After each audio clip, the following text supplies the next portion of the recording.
Baba Ichu announcing Rayambu Kurunjari, and thank you so much for inviting me. Aduga ngasi program se aikoi athida punba se kadigira haidaga aikoi gi history like punba ne haidaga miyam da haidage adugi history do aikoi miyam founder gum se haina maya da haidage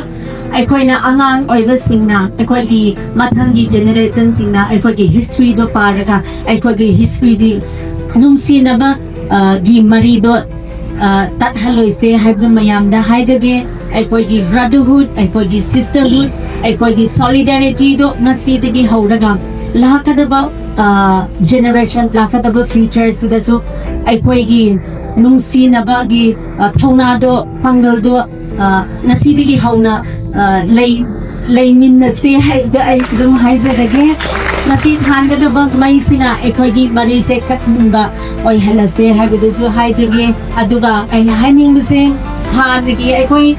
ahan sing na haide aikoi gi leaders sing khangde aikoi gi representatives sing na aikoi Manipur se Thoubal bi ade Manipur gi solidarity Manipur gi integrity Manipur se unity Manipur se peace lai hada se haina ngang thok pado nasi digi hauna aikoi ngang ba khatan na tena aikoi gi chinbal da haidong wa khatan na tena aikoi gi action da aikoi gi tabak da ut na se haibda meya ko haidagi aikoi wangjing digi hauna aikoi Manipur pumba se ichil naw ngaktani adugi nungsiba marido ngasi digi hauna adum kan halase happy miyam da haizage aduga aikoi gi mayam da isorna hauna pangal go happy ba oisno pibi ba oisno haibudu haizaraga mayam asi digi hauraga nungsiba mari se aikoi tatna adum leiraga mayam gi seba se khazana tawrase aduga aikoi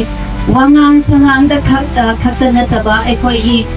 thabak da aikoi gi action sida aikoi nungsiba mari se dei hai bido utlaga leise hai ga haizaraga se digi loise digi thank you so much